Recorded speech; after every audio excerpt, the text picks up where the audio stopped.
mengikuti aja judul yang diberikan, sebenarnya pembenaran oleh iman. Tapi itu kemudian saya hanya cuma mengutip aja kata sambungnya itu karena, tapi sebenarnya arti aslinya itu adalah pembenaran oleh iman. Ini yang sebenarnya yang menjadi asli arti jadi pembenaran oleh iman. Nah, ini sebenarnya slide ini saya cuma menemukannya di internet, tapi menarik di kalimat yang paling bawah.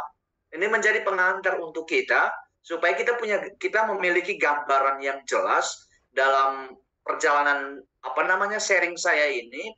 Ini sebenarnya ini menjadi kata kunci yang akan kemudian kita akan sampai pada akhirnya akan sampai pada ini. Jadi karena itu kita dibenarkan oleh iman, maka kita memiliki damai bersama Allah melalui Yesus Kristus Tuhan kita. Jadi ini sebenarnya saya mengambilnya dari slide yang saya temukan ini, gambaran ini saya temukan di dalam internet, lalu kemudian saya pikir ini menarik untuk kita mewakili apa yang menjadi gambaran kita dalam perjalanan 3 teks ini nanti. Jadi kita kemudian dibenarkan oleh iman, dan kita memperoleh atau kemudian memiliki damai bersama Allah melalui Yesus Kristus Tuhan kita. Jadi itu menjadi pengantar awal sebelum kemudian kita masuk. Ada 2 bagian yang bisa saya bagikan pada sore hari ini karena surat Paulus kepada Roma pada pertemuan ke-9 ini menjadi pertemuan sebenarnya tema pertama. Untuk mendalami, ada 2 tema, saya membacanya di jadwal itu, nanti kali berikutnya akan dipresentasikan oleh Romo Budiono. Nah, saya menjadi awalnya, dan kemudian saya membaginya menjadi 2 bagian. Pertama, kita mengenal latar belakang dari surat Roma, bagaimana Paulus menulis apa latar belakangnya, dan yang kedua baru kita masuk ke dalam teks itu, topik tema itu sendiri. Jadi saya hanya cuma memberi gambaran jadi 2 bagian besar yang akan kita bahas pada malam hari ini. Pertama itu adalah latar belakang dari surat Paulus kepada Roma, dan yang kedua kita mengambil, meneliti atau kemudian mempelajari tentang tema pembenaran oleh iman. Mari kita masuk pada bagian yang pertama, yaitu latar belakang surat kepada jemaat di Roma. Nah, penulisnya itu adalah Paulus. Diyakini oleh banyak ahli bahwa ini surat asli yang ditulis oleh Paulus. Sedangkan tempat dan penulisannya itu persisnya kebanyakan, jadi ada diskusi yang cukup hebat. Ada diskusi tahun persisnya penulisan surat ini, tapi yang kebanyakan ahli melihatnya terjadi pada tahun 57. Ya, tapi ada range waktunya mungkin sekitar 57 sampai 59, dan di Roma itu pada masa pemerintahan Nero. Nah, Paulus menulis surat ini itu bukan pertama, itu ketika dia berada di Korintus. Jadi ketika dia berada di Korintus, ada pembuktian di ayat 16 dan 23, silakan. Itu ada pertama-tama ditulis waktu dia di rumahnya Gaulus, kalau nggak salah, lalu kemudian itu dikutip dalam teks Roma, lalu kemudian dia mengirim surat itu melalui seorang diakon, ya, saya persisnya itu untuk kemudian jadi menulis, setelah dia menulis, dia mengirim seorang diakon, lalu kemudian mengirimnya, kebetulan diakon itu diutus untuk ke Roma. Jadi itu tempat dan kemudian penulisannya. Nah, tapi pada saat itu rupanya Paulus memberikan, dalam tanda kutip, menunjukkan kerinduannya untuk mewartakan Injil di Roma. Tetapi waktu itu karena beliau harus kembali, dalam tanda kutip, dalam perjalanan Paulus itu kembali ke Yerusalem dari Korintus, kembali ke Yerusalem untuk mengunjungi orang-orang miskin. Dan pada saat itu ketika dia menulis surat di Roma, itu sebenarnya tujuan yang pertama memang untuk jemaat di Roma, tetapi pertama-tama dia mau mencari dana. Itu dalam tulisan kebanyakan para ahli mengatakan mencari dana untuk membantu orang-orang miskin, Kristen yang miskin, yang membutuhkan di Yerusalem. Jadi itu situasi yang terjadi pada saat Paulus menulis surat di Roma. Lalu kemudian penerimanya di Roma pada tahun itu, pada zaman Paulus menulis itu ada dua kelompok besar. Saya menunjukkannya dengan ayat-ayatnya karena itu tertulis tertera secara eksplisit di dalam surat kepada jemaat di Roma, yaitu pertama orang Yahudi dan yang kedua adalah orang bukan Yahudi. Artinya di jemaat di Roma itu jemaat yang tergabung dalam dua kelompok besar ini. Sehingga nanti dalam diskusinya kita, dalam memahami tema, teologi, kemudian isi dan kemudian diskusi dari surat-surat ini, itu akan menyentuh dua kelompok ini. Jadi ada dua grup kelompok besar, Yahudi dan bukan Yahudi. Lalu kemudian corak yang perlu kita lihat dari tulisan ini. Bahwa kemudian Paulus mengatakan sendiri di dalam suratnya itu beberapa kali disebut bahwa dia adalah rasul bangsa-bangsa. Ya, jadi itu saya mengutip di satu ayat saja. Dengan perantaranya kami menerima kasih karunia jabatan rasul untuk menuntun semua bangsa. Jadi cara pandang yang perlu kita kemudian ketika kita memahami surat Paulus, Paulus itu pertama-tama seorang rabi Yahudi, guru besar Yahudi, dan dia seorang Yahudi. Tapi kemudian ketika mewartakan Injil, perspektif dan cara pandangnya dia, sasaran dia adalah orang untuk semua bangsa. Maka dia dikenal sebagai rasul bangsa-bangsa. Nah, dengan latar belakang dan kemudian dengan tujuan dari pewartaannya itu kepada segala bangsa, itu akan kemudian membantu kita untuk memahami bagaimana kemudian Paulus itu melihat figur Yesus dalam mewartakan Injil. Jadi bagaimana diskusi-diskusi Paulus, tema-tema teologi, pemikirannya itu sangat mempengaruhi dengan latar belakang ini. Bahwa Paulus itu adalah seorang rabi Yahudi, mengetahui secara persis, mempelajari secara persis, dan sangat teliti, sangat dalam, dan pengajar yang hebat tentang Taurat, tentang ajaran-ajaran Yahudi, seorang Farisi dan seterusnya. Tapi kemudian dia ketika menjadi rasul Tuhan, dia mengajarkan Injil dengan pendengarnya adalah semua bangsa. Dengan varian, suku, bahasa, dan seterusnya. Makanya ini menjadi catatan yang cukup kuat bagi kita untuk memahami ketika kita masuk dalam pengajaran Paulus pada jemaat di Roma, ini melatar belakangi mendorong kita untuk memahami secara lebih kuat bagaimana Paulus mengajar tentang Injil. Lalu kemudian, nah ini yang penting juga, ketika menulis menulis suratnya kepada jemaat di Roma, dominasi tulisannya itu terjemahan dalam bahasa Yunani. Nah ini yang saya katakan, dengan terjemahan dari Septuaginta dan seterusnya dan itu. Mengapa kemudian dengan bahasa Yunani? Dan kemudian karena terjemahan Septuaginta itu dalam berbahasa Yunani. Jadi, nah mengapa berbahasa Yunani? Karena memang bahasa internasional, bahasa yang diterima oleh segala bangsa pada zaman itu, bahkan pada zaman Yesus, sejak zaman Yesus sampai pada zaman perwartaan para rasul, termasuk Paulus, zaman bahasa internasional itu bahasa Yunani. Jadi yang diwartakan penggunaan kosakata, jadi Paulus menyesuaikan dengan bahasa internasional. Jadi bukan tapi bahwa kemudian dalam beberapa tempat dia mengutip dengan menggunakan corak bahasa Ibrani. Tetapi dominasi dari tulis surat Rasul Paulus kepada jemaat di Roma itu kebanyakan menulis dalam bahasa dan istilah-istilah Yunani. Silakan, tapi mungkin dalam terjemahan Indonesia, karena kita tidak, Bapak Ibu membacanya dalam versi Indonesia, tidak terasa. Ada nuansa, ada dialek, ada kosakata Yunani.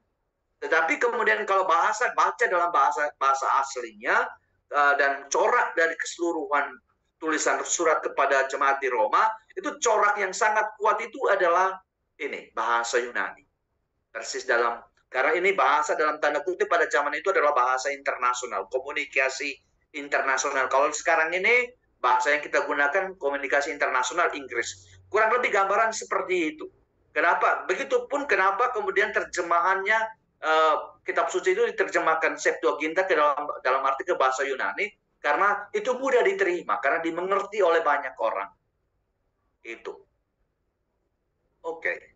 Nah, kita lihat corak lain juga dari surat ini, itu kurang lebih istilahnya sama, istilahnya berbeda-beda, ada perbedaan, tapi sebenarnya kontennya itu sama. Pertama itu dikatakan surat itu berupa esai, jadi surat esai, surat penjelasan, ya, semacam tulisan-tulisan, ya, dalam sekarang ini ilmiah, atau dikatakan juga surat duta besar, karena Paulus dikenal oleh banyak orang jemaat-jemaat Kristiani, atau bisa dikatakan ini surat profetik, karena pesan-pesan moral, pesan-pesan etis, pesan-pesan spiritual terkandung di dalamnya. Lalu kemudian juga dikatakan juga surat ini surat persuatif. Jadi menumbuhkan, membangkitkan iman, menumbuhkan iman, meneguhkan, bentuknya nasihat dan seterusnya. Tapi yang perlu kita pahami ketika mau membaca surat kepada jemaat di Roma, itu gambarannya itu adalah ini sebuah pengajaran yang mendalam. Pengajaran yang memiliki, kalau dalam bahasa teologisnya, ini dipandang oleh para ahli, ini merupakan ulasan teologis Paulus yang terakhir. Jadi ketika dia menulis ini surat yang memiliki nuansa teologisnya yang tinggi, bagaimana mengenal Kristus itu sendiri. Maka ini menjadi penting untuk kita kemudian kalau kita memahami, membaca keseluruhan alur dari surat ini. Sekarang kita melihat garis besar tema dari keseluruhan 6 bab surat ini. Pertama bahwa, jadi ini tema besarnya, kebenaran Allah diberitakan supaya semua orang yang percaya diselamatkan. Nah, kata kebenaran Allah ini menjadi cukup dominan di dalam keseluruhan. Nanti saya akan menunjukkan skema keseluruhan dari surat ini. Tapi yang saya melihat, saya temukan yang sangat menarik itu adalah hampir semua bagian-bagian besar dari teks ini, dari surat ini, itu menekankan tentang satu tema, yaitu kebenaran Allah. Bagaimana kita memahami kebenaran Allah, atau dalam arti yang lebih sederhana, bagaimana kita memahami, mengerti, dan merenungkan kebenaran Injil. Tujuannya apa? Tujuan supaya kita menerima dan percaya. Jadi ini, Bapak Ibu, saya hanya cuma mau menggarisbawahi bahwa tema besar dari surat ini adalah bagaimana kita merenungkan tentang kebenaran Allah. Yang kemudian dengan tujuan utamanya adalah supaya kita menerima dan percaya. Dan setelah percaya, otomatis hadiah terbesar adalah kita diselamatkan. Jadi ada 3 kata kunci yang kemudian melatar belakangi dari tulisan ini. Pertama, kita mengerti tentang kebenaran Allah. Setelah kita mengerti, kita percaya, dan hadiah dari iman kita itu adalah kita diselamatkan. Jadi ini sebuah gambaran lukisan gagasan Paulus yang sekiranya bagi saya ini sangat sistematis. Karena Paulus itu orang hebat, pengajar yang hebat, dengan latar belakang intelektual yang juga hebat. Jadi secara dalam tulisan untuk Roma, saya membaca surat ini sangat sistematis dan punya nuansa teologis yang tinggi. Sekarang kita lihat skemanya. Ini yang saya katakan, tema besarnya adalah kebenaran Allah. Maka kalau kita mengikuti dari setiap bab per bab, kita akan menemukan tema ini. Misalnya ada 3 bagian besar dalam surat ini. Pertama itu adalah kebenaran diberitakan bagi semua orang. Nah, isinya itu apa? Silahkan dibaca itu, kebenaran Allah diberitakan pada bab pertama, lalu kemudian kebenaran Allah untuk semua orang, itu dalam bab 1 sampai kemudian bab 2, lalu kemudian juga sampai pada bab ketiga, itu lalu kemudian pada bagian kedua, itu temanya adalah kebenaran tentang kebebasan melalui iman dalam Yesus. Itu kebenaran tentang karya keselamatan, kebenaran Allah melalui iman, kebenaran dalam iman Abraham, yang kemudian saya melihatnya tema dalam bagian keempat ini, dalam bab keempat ini nanti dalam pertemuan ke-10 akan dibahas oleh Romo Budiono. Jadi saya menunjukkan, jadi semua dari dua tema, dari surat besar ini, temanya hampir sama, menyoroti tentang kebenaran Allah. Lalu pada bagian ketiga, ini seterusnya sampai pada bagian ini saya terganggu dengan ini. Di bagian kedua ini ada dua bagian besar. Bagian tadi pertama A, sekarang bagian kedua itu tentang kebebasan orang yang percaya. Kebenaran membebaskan kita dari hukuman, kebenaran membebaskan kita dari dosa, kebenaran membebaskan kita dari hukum Taurat, dan kebenaran membebaskan kita dari maut. Jadi tema besar yang sekarang yang saya hanya membantu Bapak Ibu untuk mengerti bahwa kalau ngomong berbicara tentang surat kepada jemaat di Roma, berbicara tentang kebenaran Allah dengan rincian-rincian ini. Pada bagian ketiga itu kebenaran tentang hidup yang memuliakan Allah. Itu dari bab 12 sampai pada bagian penutup, yaitu sampai pada bab 16. Kebenaran dalam hidup dengan diri sendiri, kebenaran dalam hidup dengan orang lain, kebenaran dalam hidup yang memuliakan. Jadi itu, dari semua keseluruhan alur dari ini, dari bab 1 sampai bab 16, cuma satu kesamaan yang sangat menonjol, yaitu tentang kebenaran. Ya. Maka mari kita kemudian punya konsep yang sama, punya gagasan yang sama, bahwa Paulus itu dalam surat kepada jemaat di Roma berbicara tentang kebenaran Allah. Atau kemudian kebenaran dengan rincian-rincian yang sudah kita lihat bersama tadi alurnya. Sekarang kita melihat, kalau sudah melihat kebenaran dari skema besar surat Rasul Paulus kepada jemaat di Roma, sekarang kita melihat, saya mengantisipasi beberapa tema teologi yang perlu kita pahami dalam surat kepada jemaat di Roma. Apa sih topik-topik yang kemudian kita bisa membantu kita untuk mengerti dan membaca tentang surat kepada jemaat di Roma? Ada 5 tema yang saya sodorkan di sini, tema teologis yang bisa kita kemudian temukan di dalam keseluruhan dari teks ini, dari surat ini. Pertama itu adalah Injil dari kekuatan Allah yang menyelamatkan. Lalu kemudian ada kutukan dan pembenaran Allah. Ada hidup dalam pengharapan. Jadi Bapak Ibu, ini membantu kita untuk mengerti apa sih teologi dari surat Paulus kepada jemaat di Roma. Saya berharap ini bisa mengikuti dengan baik, karena saya menyajikan gagasan besar latar belakang dari surat ini.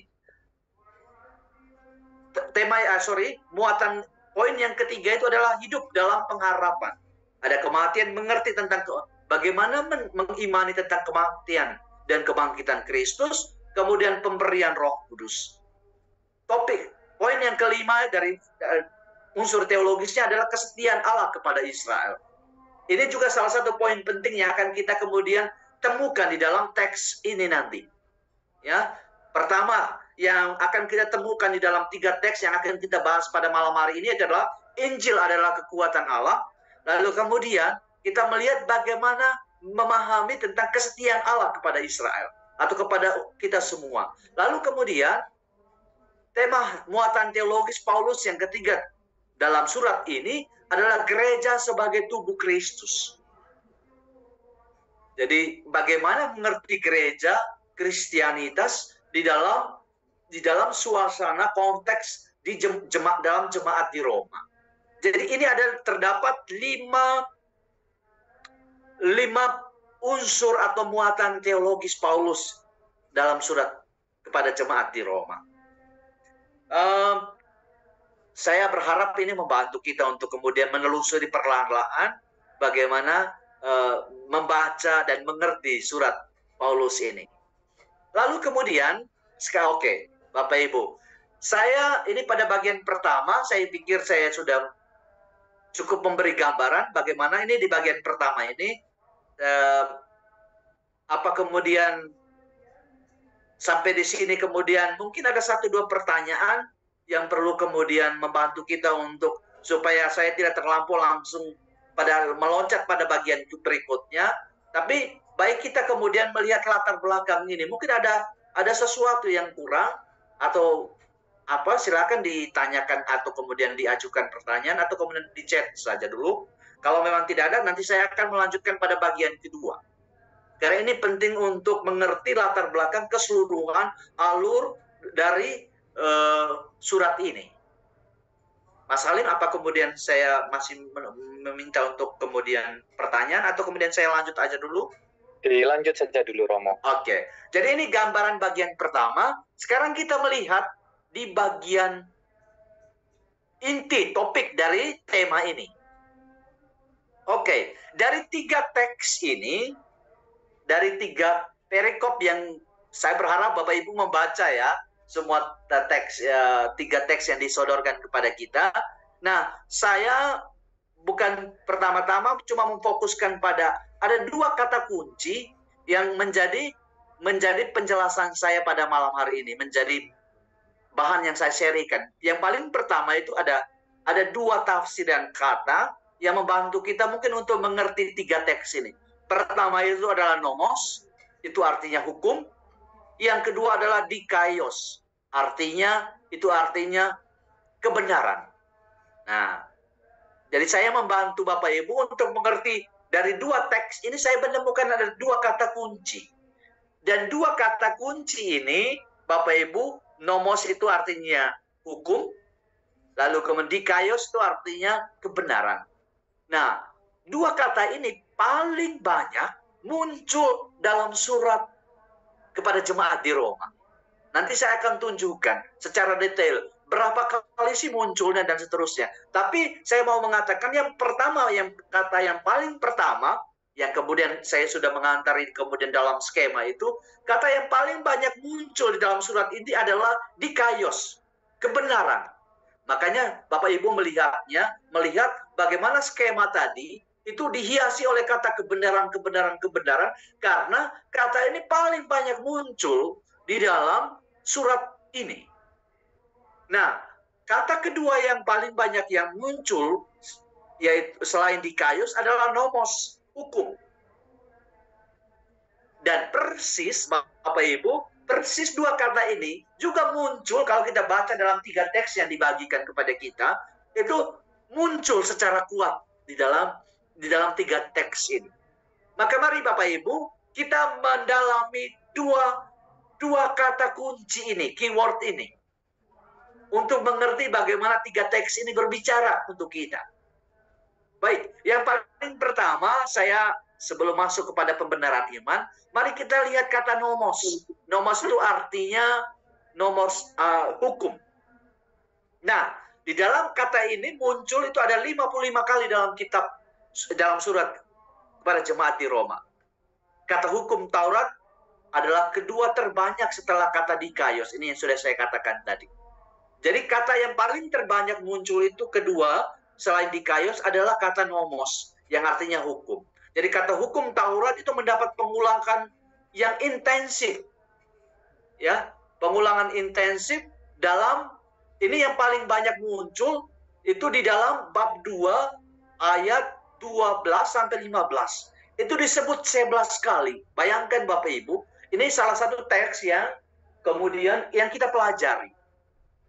Yang kita pelajari pada malam hari ini 21 sampai 16. Di antara ayat 12 sampai 15 itu kata hukum nomos ini muncul sebanyak 11 kali.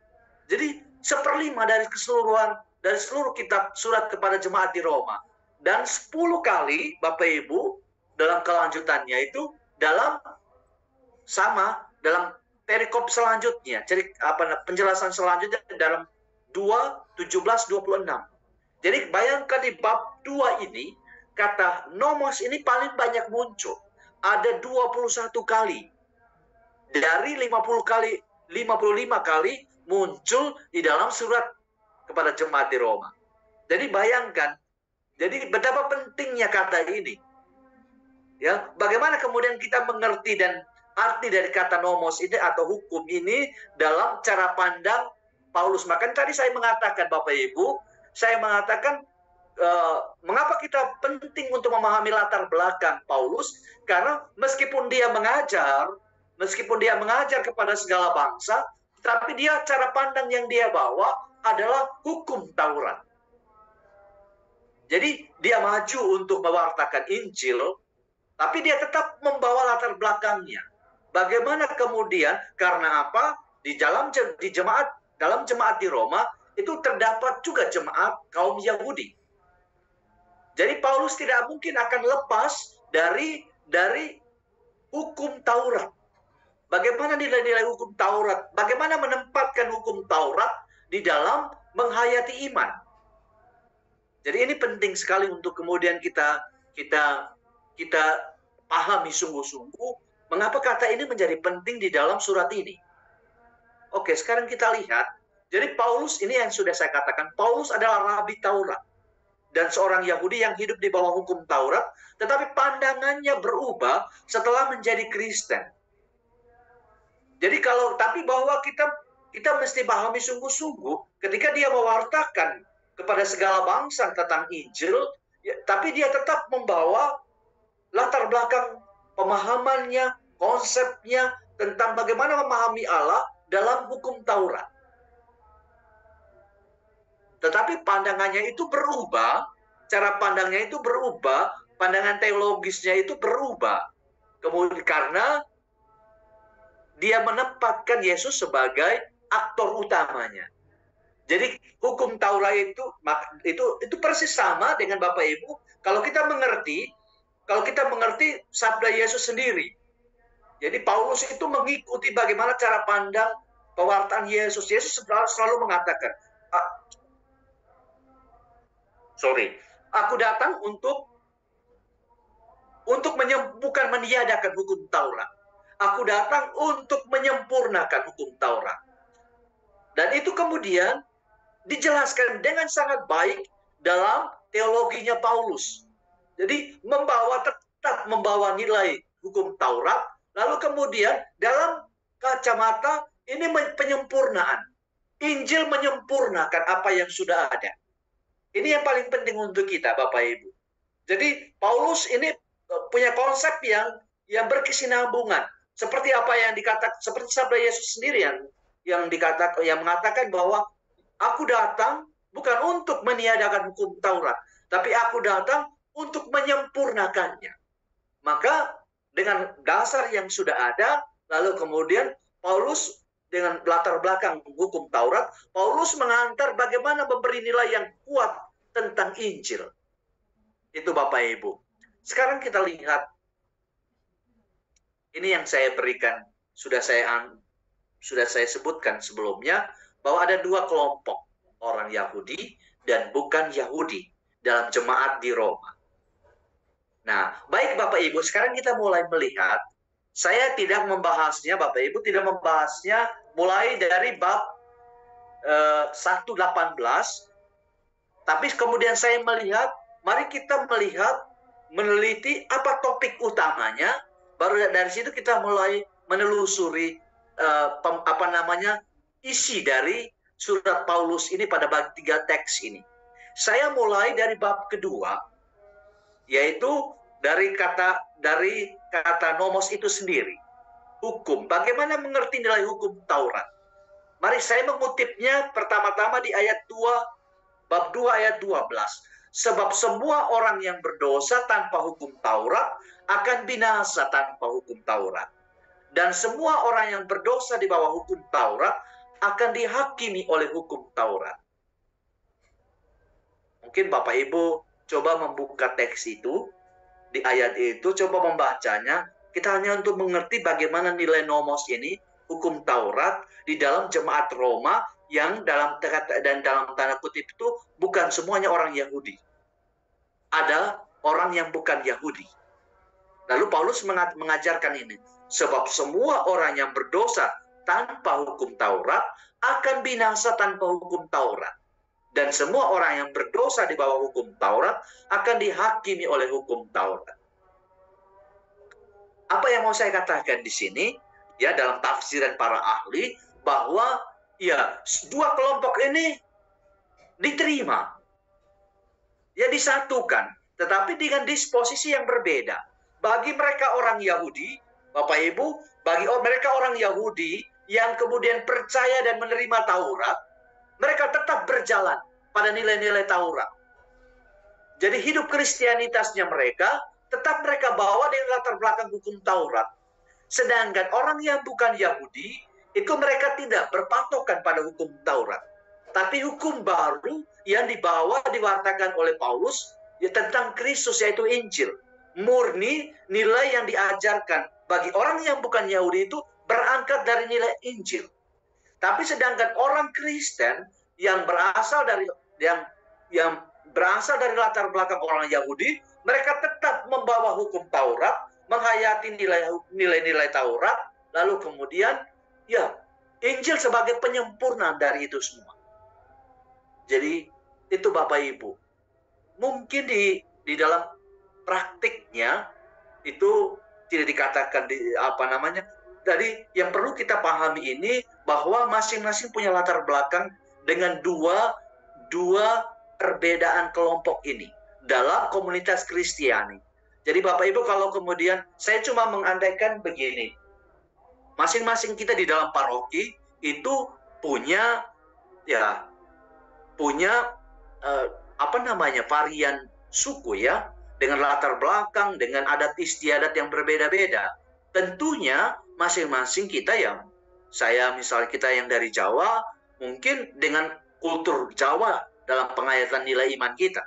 Dari Batak, mereka membawa nilai Kristianitas, nilai-nilai budaya mereka, ya, yang kemudian dielaborasikan dengan nilai Injili. Jadi mungkin penghayatan berbeda-beda. Tapi yang mau dikatakan nilai Injil menjadi patokan utama, Bapak Ibu. Jadi ini gambaran yang kemudian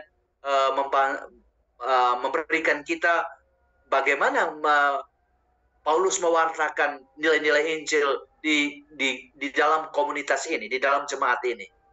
Kita lihat, baik, masih di hal yang sama, rupanya Paulus itu sudah menunjukkan ada perbedaan dua kelompok ini.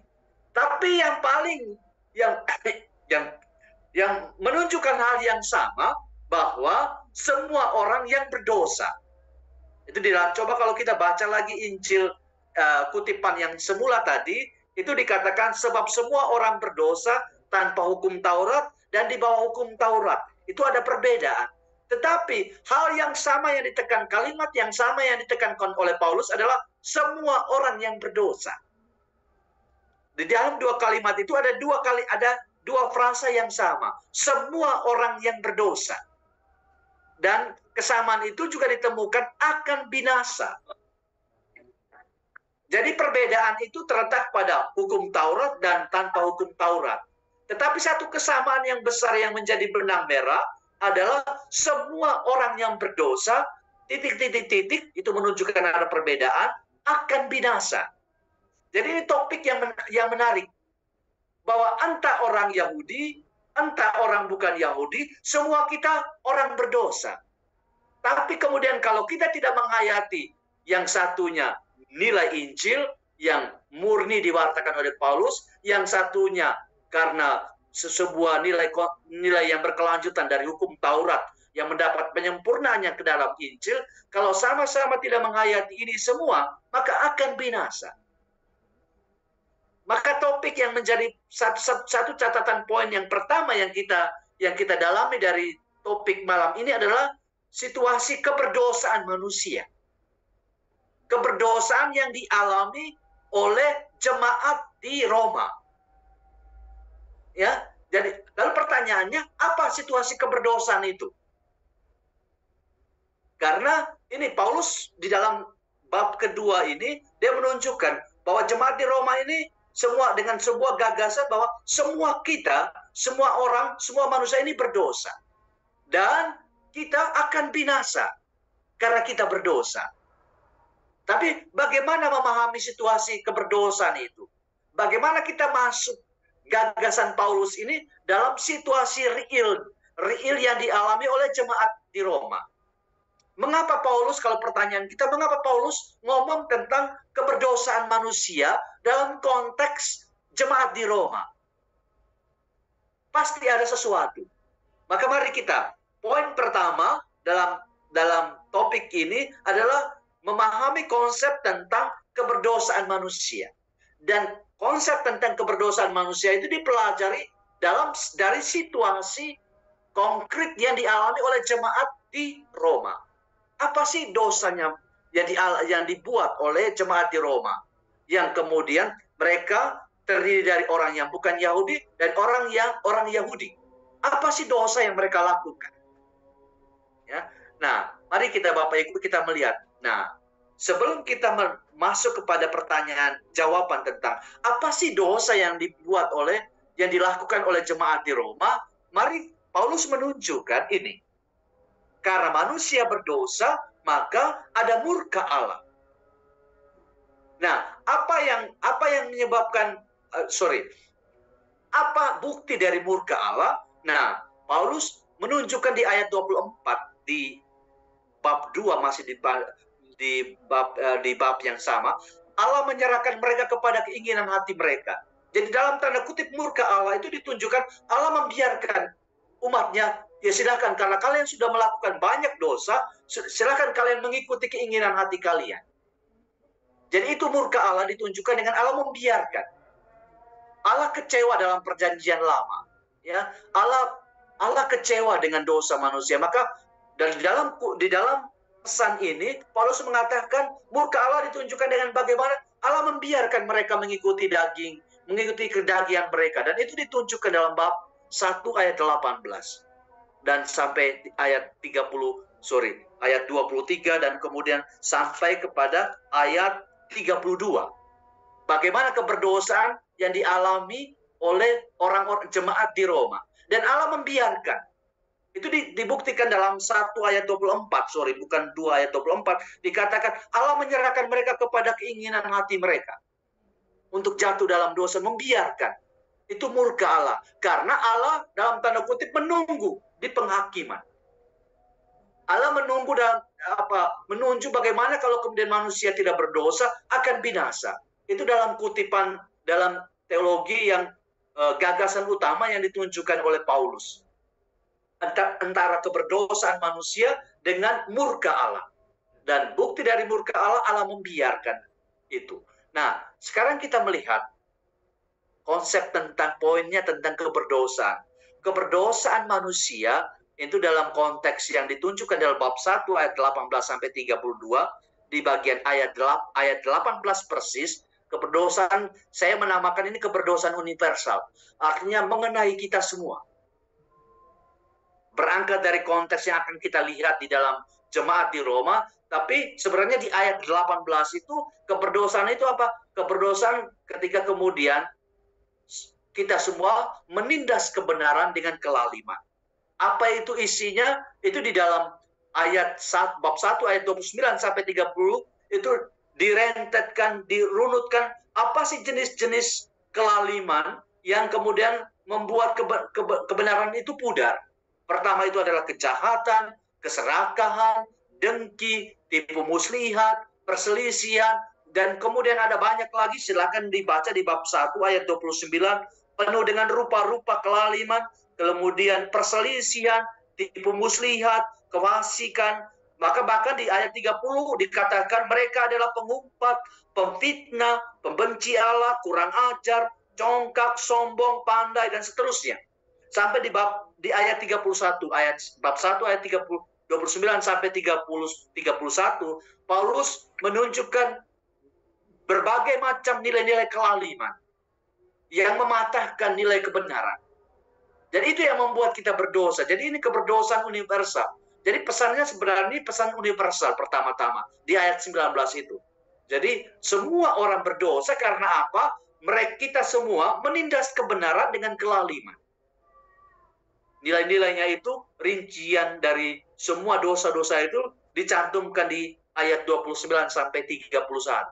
Jadi Bapak Ibu, ini gagasan besar. Saya berpikir ini agak lebih berat ya kalau kita mengerti ini, tapi saya mencoba untuk memberikan satu poin paling penting. Pertama adalah kesadaran bahwa semua kita berdosa.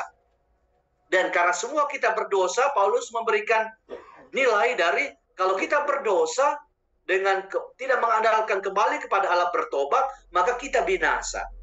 Tapi dalam konteks memahami situasi di dalam jemaat di Roma. Baik, sekarang kita lihat Paulus kemudian, kalau tadi keberdosaan universal, sekarang kita masuk ke dalam konteks real yang ditunjukkan Paulus. Apa sih pertanyaan kita yang semula? Apa sih dosa yang dilakukan oleh orang Yahudi? Oleh orang Kristiani, jemaat di Roma. Nah, karena dia punya dua kelompok besar. Jadi jemaat Kristiani di Roma itu terdiri dari dua kelompok besar, yaitu orang Yahudi dan orang non-Yahudi. Maka keberdosaan itu dirincikan, ditegaskan oleh Paulus berbeda kedosaan dari dua kelompok ini. Karena punya latar belakang yang berbeda, budaya yang berbeda, maka dosa yang mereka lakukan secara komunal, baik sebagai kelompok orang yang non-Yahudi maupun Yahudi, itu punya jenis dosa yang berbeda.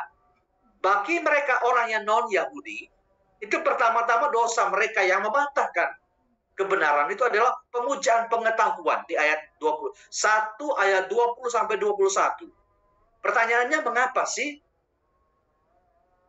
Mengapa sih kemudian pemujaan pengetahuan ini mematahkan kebenaran Allah? Nah, orang non-Yahudi adalah orang di dalam kebangsaan Romawi, mereka yang memiliki latar belakang yang tinggi.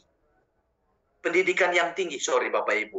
Mereka kebanyakan, kalau kemudian para filsuf Bapak Ibu, kalau para filsuf itu muncul kebanyakan di Roma. Dan mereka mereka punya nilai intelektual yang tinggi dan bisa mematahkan, meragukan iman yang diwartakan oleh Paulus, atau menolak dalam tanda kutip mempertanyakan iman karena ada pemujaan terhadap pengetahuan.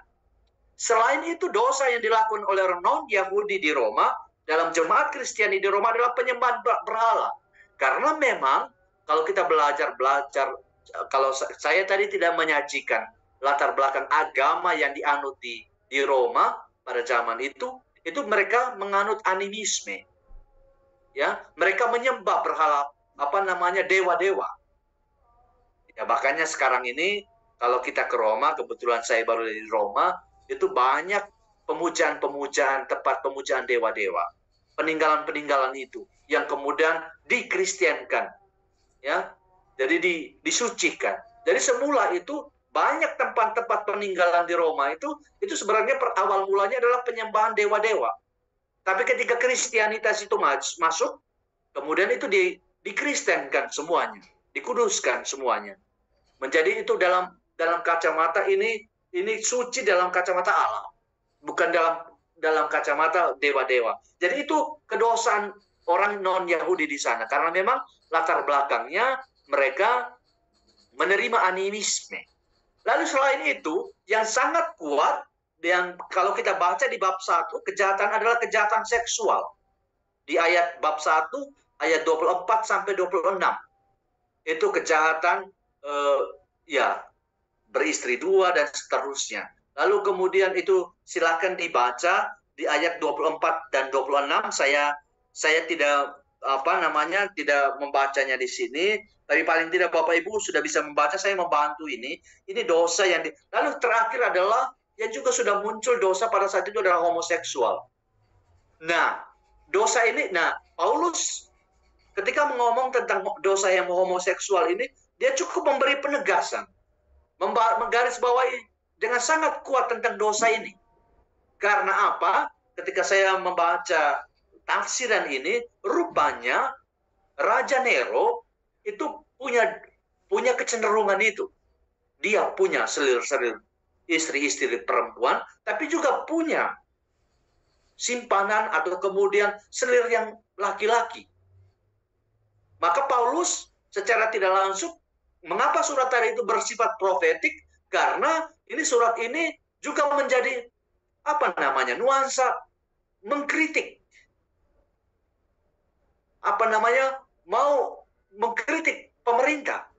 Pada saat itu zaman Nero yang punya kecenderungan itu.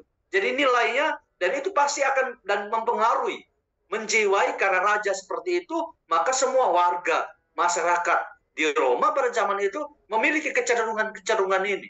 Kita lihat kalau kemudian Bapak Ibu pernah ke Roma, itu banyak sekali tempat-tempat pemujaan yang kemudian kejahatan-kejahatan seksual yang terjadi pada zaman-zaman raja di Roma. Ya, ada banyak tempat-tempat yang seperti itu yang kemudian setelah kekristenan masuk, kemudian paling tidak sebagian besarnya dikristenkan semuanya. Tapi pada zaman raja, Bapak Ibu di Roma, ya kejahatan-kejahatan ini menjamur kemana-mana. Karena apa? Karena dalam konteks itu misalnya Raja Nero juga melakukan hal ini. Jadi ini pesan Paulus, dan Paulus menunjukkan ini loh kedosaan orang-orang Yahudi. Jadi di bab pertama, yang teks yang disodorkan pada kita bab 1 ayat 18 sampai 32, itu sebenarnya dosa yang digarisbawahi oleh Paulus bagi orang non-Yahudi. Orang yang tinggal yang berasal dari Roma. Sedangkan dosa yang dilakukan oleh orang Yahudi dalam jemaat di Roma adalah pelanggaran tentang hukum Taurat. Cara pandang bagaimana nilai atas hukum Taurat. Silakan dibaca. Ini tidak menjadi bacaan untuk kita dalami pada malam hari ini, yang disodorkan pada kita di bab 2 ayat 12 sampai 29.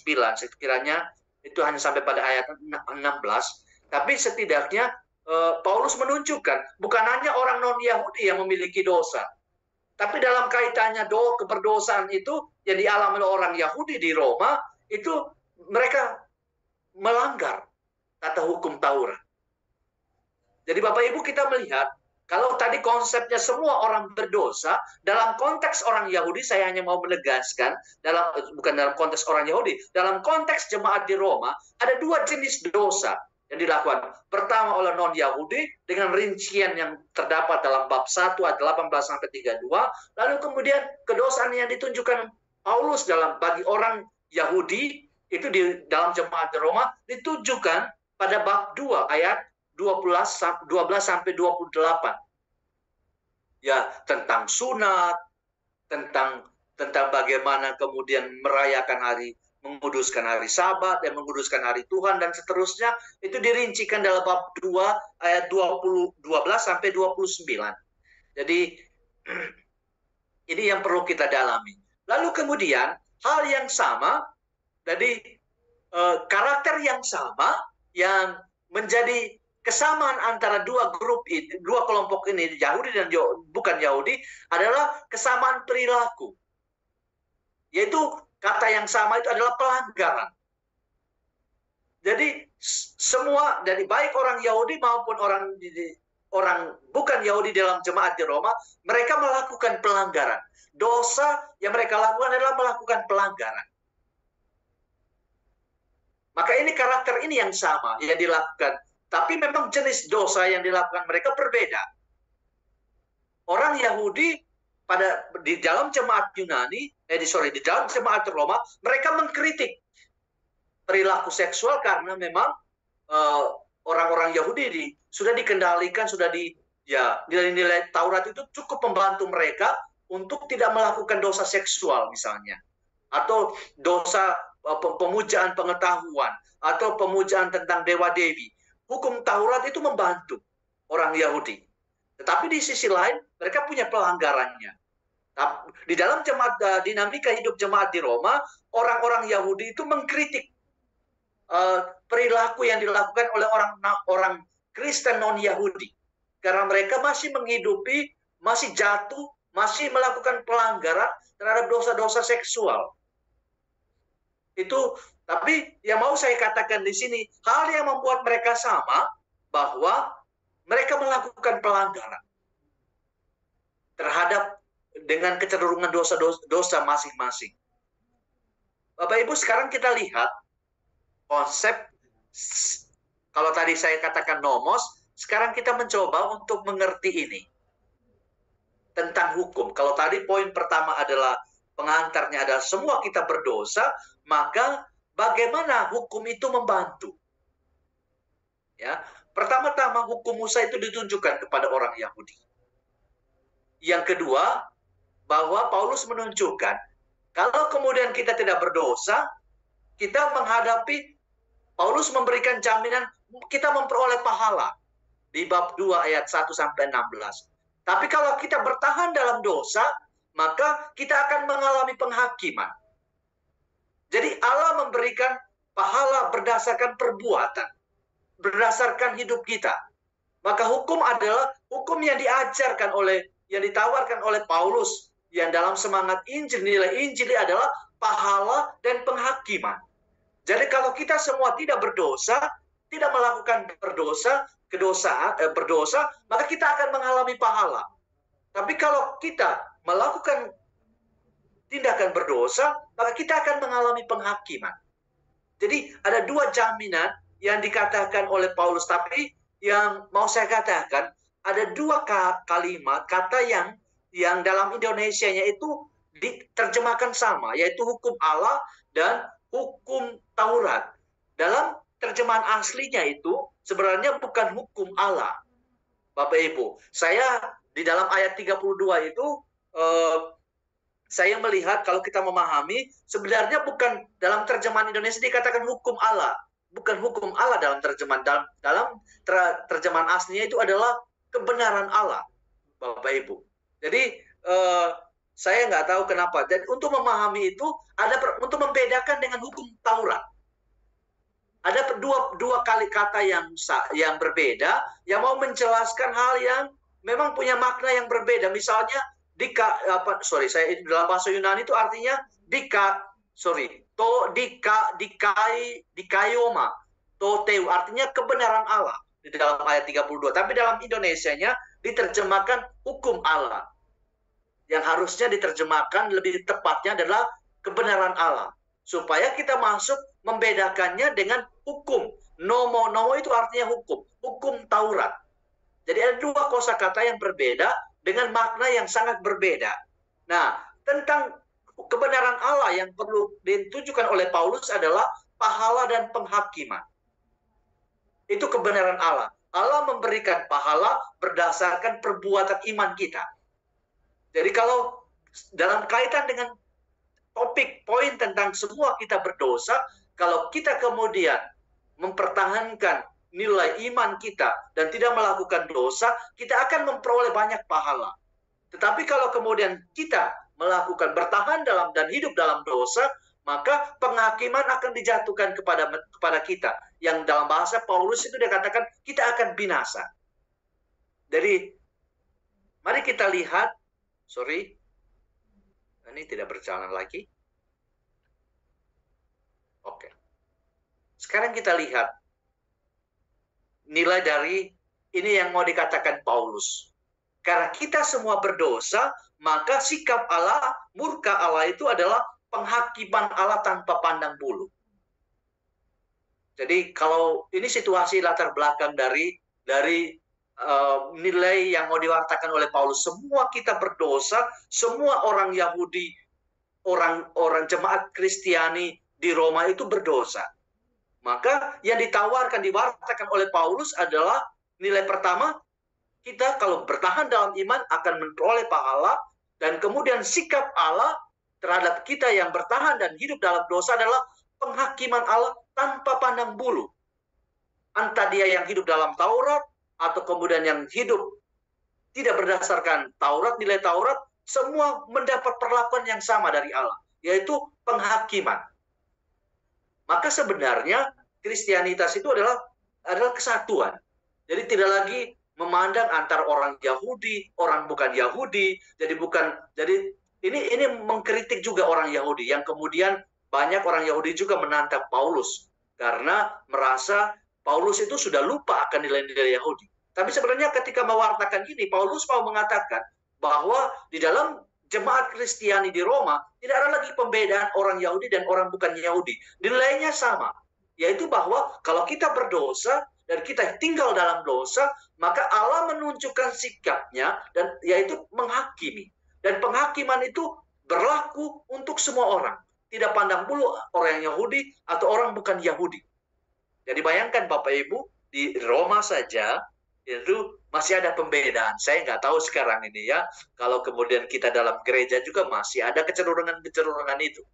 Bahwa kemudian ada pembedaan ini, ada golongan ini, ada golongan itu, dan berusaha untuk hidup dalam kesatuan ini sesuatu sekaligus ada kegembiraan, sekaligus ada tantangan ya. Jadi kalau Bapak Ibu hidup dalam paroki dengan segala macam dinamika, segala macam perbedaan-perbedaan itu sebenarnya dalam jemaat Roma itu sudah memberikan surat Paulus kepada jemaat di Roma itu sudah memberikan nilai yang cukup aktual untuk kita renungkan kebersamaan kita.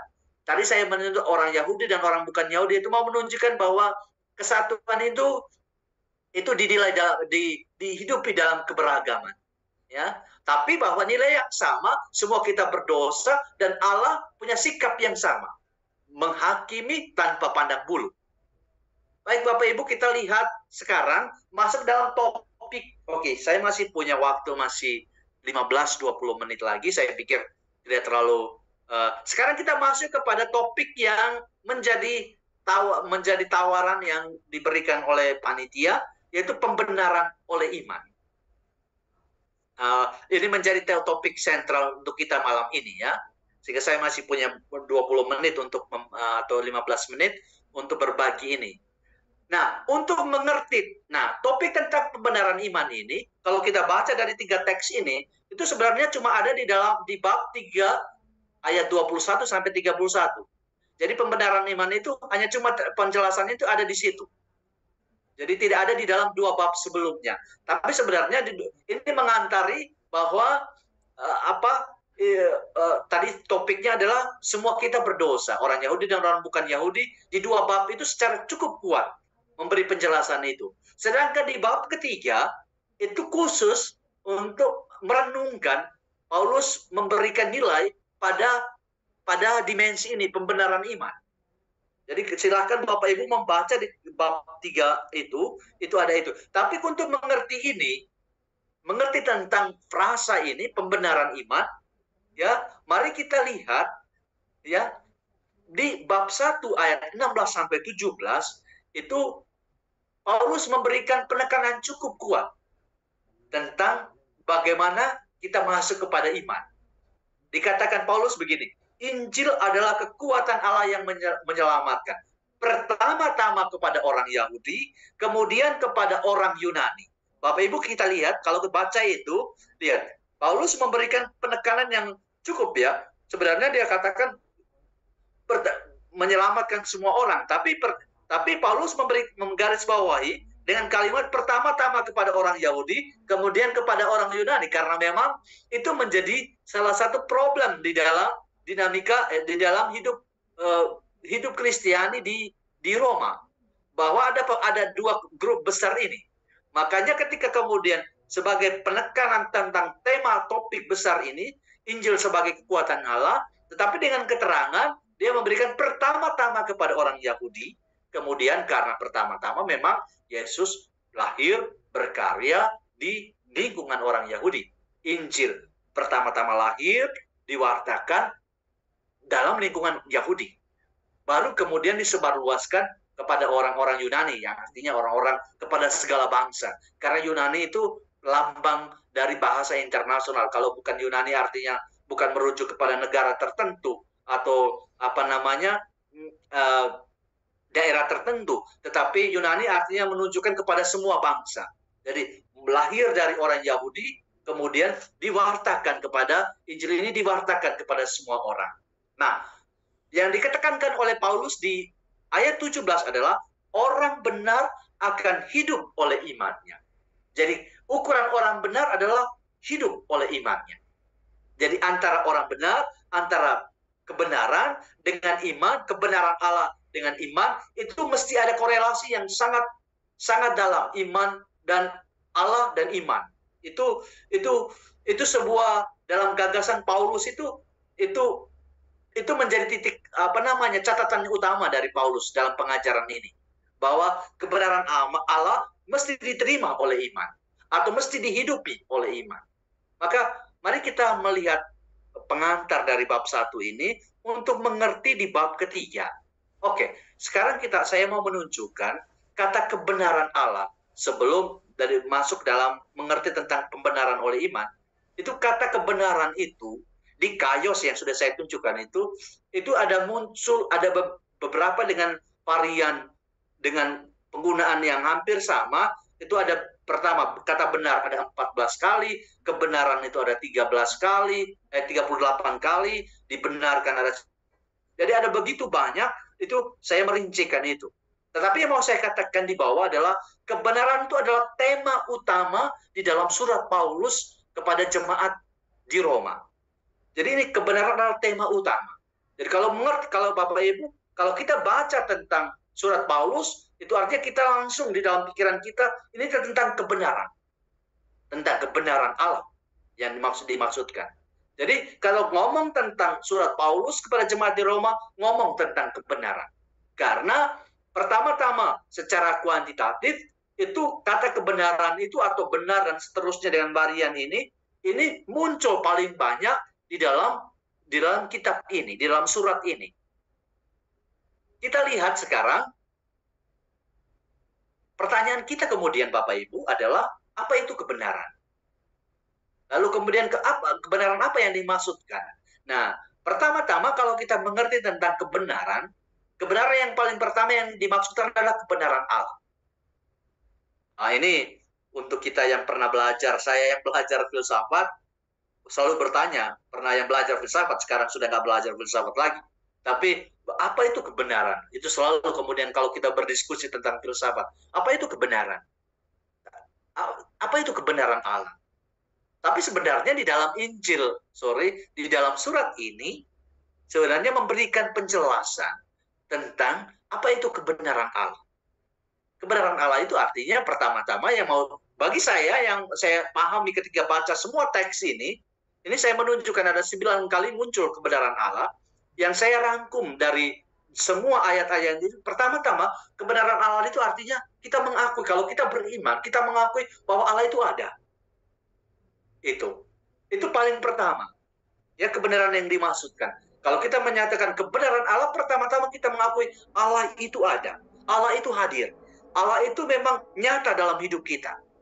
Ya, hadir sungguh-sungguh dalam hidup kita. Itu kebenaran. Jadi kebenaran bukan sesuatu yang sangat konseptual, tapi kebenaran yang sangat kontekstual. Yaitu bahwa karena kita beriman, kalau ngomong tentang kebenaran Allah, bahwa Allah itu hadir. Allah itu nyata dalam kehidupan kita. Tetapi dalam konteks orang Yahudi, dalam konteks persoalan jemaat di Roma, kebenaran Allah yang dimaksudkan pertama-tama, Allah itu murka. Kalau kita dalam konteks tadi pertama-tama yang saya tunjukkan tadi, semua kita berdosa, jemaat di Roma itu berdosa, maka Allah itu pertama-tama kebenaran Allah bahwa Allah punya sikap, Allah murka. Allah tidak setuju dengan kedosaan kita. Tetapi kebenaran Allah yang kemudian adalah yang sudah, kalau kemudian Bapak Ibu pasti sudah lama belajar kitab suci, Allah itu hesed dalam bahasa Ibrani. Kebenaran pertama bahwa keberadaan Allah itu setia. Ya, jadi dalam sejarah perjanjian lama sampai perjanjian baru, karakter yang paling kuat yang melekat dalam diri Allah yang sangat keluar dalam pengalaman manusia entah dari bangsa Israel sampai kemudian dalam sejarah keselamatan dibawa oleh Yesus, itu pertama-tama kebenaran yang diterima dari karakter Allah itu setia. Meskipun dia murka dalam perjanjian lama, meskipun dia cemburu, tapi Allah terus mendampingi kita. Itu kebenaran yang mesti kita terima dalam iman.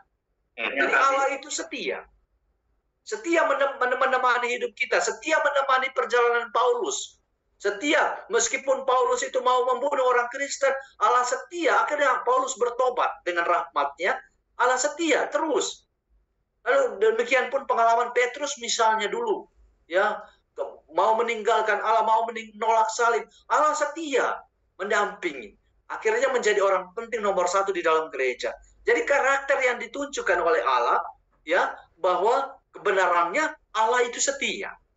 Lalu kemudian karakter berikutnya dari kebenaran Allah, kasih karunia Allah tidak pernah kemudian hilang dari umat manusia, dari kita semua, dari jemaat di Roma. Itu yang ditunjukkan Paulus. Jangan pernah melupakan, meskipun kita berdosa, kasih karunia Allah terus melimpah dalam hidup jemaat di Roma. Tetapi di samping itu, bahwa terhadap segala keberdosaan kita, kemudian dalam tujuan akhir dalam perjalanan kita, Allah tetap akan memberi penghakiman. Ya, tuntutan sekarang kita adalah bertobat. Tapi di hari terakhir, dalam masa depan hidup kita di zaman akhir atau di akhir zaman, adalah Allah tetap akan kebenaran Allah tetap melakukan penghakiman. Karena Allah sudah memberi kesempatan dengan kasih karunia selama hidupnya untuk supaya kita bertobat. Ya, tapi kemudian kebenaran Allah yang tidak bisa ditolak, Allah tetap akan melakukan penghakiman di akhir zaman. Karena dua kenyataan bahwa yang berdosa masuk neraka, yang bertobat dan kemudian hidup di hadirat Allah akan masuk surga. Jadi dua kebenaran Allah, memahami kebenaran Allah itu dalam konteks relasi dengan kita, relasi dengan jemaat, relasi dengan kita semua umat manusia. Kalau kita berdosa Allah murka, tapi dalam kemurkaan itu Allah tetap setia, dan kemudian kenyataan dan kebenaran yang kita terima dalam hidup kita itu kasih karunia tetap dilimpahkan kepada kita, ya. Tetapi kemudian tujuan akhir dari kemudian hidup dari hidup kita bahwa Allah tetap melakukan penghakiman. Itu sesuatu yang tidak dapat diganggu. Ini kebenaran Allah. Jadi kebenaran Allah itu bukan sesuatu yang konseptual, tapi sesuatu yang relasional, yang berhubungan dengan kita. Ya, dalam relasi kita dengan Allah, Allah menunjukkan karakter ini, dan ini kebenaran Allah, Bapak Ibu. Ya, maka mari kita menerima kebenaran Allah ini supaya kemudian kita punya iman. Ya, poin-poin dari kebenaran Allah ini ya menjadi nilai utama kita dalam menghidupi iman kita. Ya, bahwa Allah akan marah kalau kita berdosa, tapi Dia setia. Kesetiaan itu ditunjukkan dengan apa? Dengan kasih karunia. Dari kasih karunia itu, Dia kemudian menghantar kita, membimbing terus kita. Kalau kita bertahan dalam kasih setia itu, setia dalam iman, maka kita akan melewati penghakiman yang dikerjakan oleh Tuhan di akhir zaman. Jadi ini kebenaran yang dikerjakan oleh Allah. Nah, puncak dari kebenaran Allah itu paling nyata yang menjadi isi dari pewartaan Paulus adalah iman dalam Yesus. Jadi kebenaran Allah itu yang puncak dari kebenaran Allah itu apa? Yesus. Dan ini menjadi isi utama dari warta Paulus. Ya. Nah, tetapi yang dituntut dari kita adalah seperti dalam bab 1 ayat 16 tadi, bahwa kalau kemudian Paulus membawa Yesus, yang dituntut dari kita adalah apa? Percaya. Itu tahap paling pertama. Jadi kalau buah dari pewartaan, isi dari pewartaan bukan buah, isi dari pewartaan Yesus itu menuntut kita apa? Mengundang kita itu apa? Percaya. Maka kalau kita menerima kebenaran, menerima Injil, artinya kita percaya kepada Yesus. Ya. Jadi itu langkah paling pertama dalam konteks ya, Bapak Ibu harus masuk dalam konteks ini warta Yesus, warta Paulus ya. Jadi mereka yang dituntut pertama-tama itu adalah percaya. Maka pesannya Yesus, Bapak Ibu kalau ingat di Markus, Matius itu pergilah kepada semua bangsa, wartakanlah Injil. Artinya itu Paulus melakukan mandat Yesus ini. mewartakan Injil supaya apa? Dibaptis, supaya orang yang percaya dibaptis. Itu warta Yesus utamanya. Dan ini dikerjakan oleh Paulus. Dan itu persis diterapkan di dalam wartanya, suratnya ini kepada jemaat di Roma. Jadi Paulus itu suratnya itu berisikan tentang warta tentang Yesus. Dan tujuannya apa? Supaya kita percaya. Itu tahap paling pertama. Ya, maka pembenaran oleh iman artinya apa? Langkah paling pertama untuk kita adalah menerima Yesus dan kita punya iman. Itu Bapak Ibu. Oke. Saya pikir ini yang gagasan yang paling besar yang saya jelaskan dari tadi, Bapak Ibu. Saya menambahkan di poin yang terakhir. Konteks paling pertama adalah semua tadi kita orang berdosa. Tapi bahwa kalau kita berdosa, kita masih punya pengharapan. Pengharapan apa? Paulus mewartakan tentang Yesus. Dan kita diajak pertama-tama untuk apa? Untuk memiliki iman akan Yesus. Ya, itu dalam bab 13. Bab 3 ini pesan yang cukup kuat adalah dalam bab 1 dan bab 2 itu Paulus menunjukkan tentang keberdosaan, lalu kemudian Paulus mewartakan tentang Yesus, dan kita pertama dituntut untuk memiliki iman akan Yesus. Nah, bagaimana memiliki iman akan Yesus? Itu pertama-tama Paulus menunjukkan di ayat 3, bab 3 ayat 24, menyadari bahwa Yesus itu adalah penebus kita, ya. Kita kesadaran akan penebusan Kristus. Kalau kita berdosa, yang membuat kita selamat itu pertama-tama bukan diri kita. Kita menerima Yesus karena apa? Yesus yang menebus kita. Jadi itu, kita pertama-tama bukan, saya katakan bukan sola fide ya Bapak Ibu, karena iman kita iman kekatolikan kita bukan cuma sola fide, bukan cuma iman. Tapi tahap paling pertama bahwa kita beriman bahwa Yesus yang menebus, yang menyelamatkan kita, bukan diri kita sendiri, bukan diri kita pertama-tama. Tapi karya yang dilakukan oleh Kristus itu melalui salib dan kemudian darahnya itu yang menebus kita. Itu kesadaran yang pertama-tama, teologi yang dibawa oleh Paulus. Semua kita berdosa, tapi Kristus yang menjadi penyelamat kita. Bukan pertama-tama diri kita sendiri. Maka yang dituntut ajakan Paulus adalah kita memiliki iman akan Yesus. Itu gagasan logisnya. Semua kita berdosa, tapi pertama-tama yang membuat kita diselamatkan adalah Kristus. Maka tuntutan kita adalah percaya kepada Kristus. Karena Kristus telah melakukan karya besar melalui misteri salib dan kebangkitan. Jadi itu yang perlu kita terima pertama-tama, menjadi ajakan Paulus kepada jemaat di Roma, beriman kepada Kristus. Karena kita ini lemah, maka kita terpaut pada Yesus. Kita tidak bisa diselamatkan sendiri, menyelamatkan diri sendiri. Kita percaya bahwa Kristus yang menjadi penyelamat kita. Maka antara keberdosaan dengan Kristus sebagai penyelamat, ya, penyelamat kita, yang dituntut dari kita adalah beriman akan Yesus. Maka satu-satunya tujuan dan jaminan paling pertama yang diajak oleh Paulus kepada jemaat di Roma adalah mereka mesti beriman akan Kristus. Menyadari sungguh-sungguh bahwa Kristus yang menyelamatkan mereka. Ya, lalu kemudian, nah ini yang saya katakan, jadi aktor utamanya menunjukkan apa sih peran Kristus. Ya, supaya mendorong kita memiliki iman. Jadi Paulus menunjukkan di bab ketiga ini loh peran Kristus. Keselamatan yang dikerjakan Kristus adalah pertama-tama darahnya sebagai lambang perdamaian. Itu di dalam bab 3 ayat 24 kalau tidak salah, itu dikatakan bahwa darah Kristus yang menyelamatkan kita. Jadi bukan pertama-tama kemampuan kita sendiri yang bisa menyelamatkan diri kita. Jadi kita mesti tergantung pada figur utama yang ditekankan oleh Paulus adalah ini Kristus. Maka tuntutan dari kita adalah kita beriman kepada Kristus. Oke. Ini yang Bapak Ibu yang perlu kita kemudian, saya masih mengkaitkan antara bab 1 dengan bab 16 tadi. Injil adalah kekuatan Allah. Lalu Injil yang dimaksudkan oleh Paulus itu apa? Indikasinya pertama-tama itu itu terangkum dalam bab 3 ayat 25. Pertama-tama Injil itu ya berisikan pertama-tama figur utama adalah Yesus Kristus, lalu kemudian ada Allah, itu di dalam ayat 25 itu ringkasan dari Injil itu apa? Ya berisikan tentang Yesus Kristus, berisikan tentang Allah, berisikan karena situasi manusia kita ini berdosa, kita butuh didamaikan oleh Allah, dan kemudian Kristus, ada kata darahnya, itu artinya penebusan dilakukan pertama-tama oleh Kristus, dan dituntut dari kita adalah iman.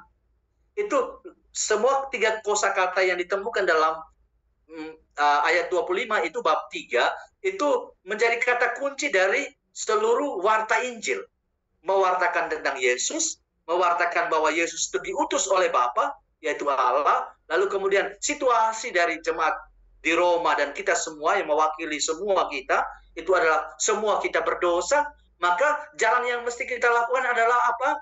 Pendamaian. Pendamaian itu dilakukan dengan cara apa? Ya kita beriman bahwa Yesus Kristus yang pertama-tama dia melalui penebusan darahnya yang ditumpahkan itu menyelamatkan kita, yang mendamaikan kita dengan Bapa. Jadi yang tuntutan dari kita adalah beriman. Karena memang waktu itu tuntutan karena di segala macam bentuk di zamannya di jemaat di Roma itu punya kecenderungan yang cukup punya tantangan yang besar adalah mereka ada banyak agama yang saya sudah sebut animisme, lalu hidup dalam keberdosaan yang cukup kuat dengan segala macam baik orang Yahudi maupun orang non Yahudi. Jadi pertama-tama pemahaman iman itu menjadi sangat penting. Keteguhan iman itu sangat penting. Mungkin konteksnya kita sekarang ini mungkin berbeda, tapi kalau kita masuk ke dalam jemaat di Roma, ini konteks yang disajikan oleh Paulus. Ya, tema-tema besar, dasar yang disajikan oleh Paulus. Lalu kemudian, dengan ini saya kemudian menyimpulkan beberapa hal yang menjadi topik dari 3 perikop yang kita renungkan pertama-tama pada malam hari ini. Pertama-tama konteks Roma itu adalah orang Yahudi dan orang non-Yahudi. Konsep yang kedua adalah kesadaran bahwa semua orang berdosa, ya, orang Yahudi, baik pun orang Yahudi. Karena semua orang berdosa, maka semua orang menerima penghakiman. Dan Allah memberikan penghakiman tanpa pandang bulu. Itu konsep dasar dari perjalanan teologi Paulus dalam 3 perikop ini. Semua kita menerima penghakiman itu, akan melewati penghakiman itu. Tetapi kebenaran Allah bahwa kita yang dituntut adalah bahwa kita dibenarkan oleh iman. Kalau kita memiliki iman akan Yesus Kristus dan berpegang teguh pada iman kita akan Yesus Kristus, percaya bahwa Yesus Kristus itu adalah penyelamat kita yang ditebus melalui darah, melalui salib dan darahnya, maka kita selamat. Jadi kekuatan paling pertama, pesan yang paling pertama kepada jemaat di Roma, dan pesannya untuk kita semua adalah kita mesti beriman pertama-tama meletakkan iman dalam hidup Kristiani kita. Meletakkan percaya bahwa Yesus Kristus adalah penyelamat kita. Percaya bahwa dosa itu dilebur bukan pertama-tama oleh kemampuan kita, oleh karena kelebihan-kelebihan kita, tetapi pertama-tama kesadaran bahwa Kristus menjadi aktor utamanya. Pertama dan utama yang melebur segala dosa kita, yang mengangkat kita mulia di hadapan Allah, dan yang menjadi tuntutan dari kita adalah beriman kepadanya. Maka mari Bapak Ibu, pesan Paulus pada malam hari ini cukup kuat untuk kita. Mari kita tetap beriman kepada Kristus. Belajar dari jemaat di Roma untuk teguh dalam iman, untuk kemudian percaya bahwa Kristus yang menyelamatkan kita, dan kemudian yang membantu kita untuk bertumbuh menjadi orang Katolik yang baik, yang memampukan menguatkan kelemahan-kelemahan kita, dan memampukan kita untuk berjalan dalam iman. Saya berpikir ini menjadi slide terakhir. Saya ucapkan terima kasih kepada kesetiaan kita, kepada kita semua yang setia mendengarkan penjelasan saya pada malam hari ini.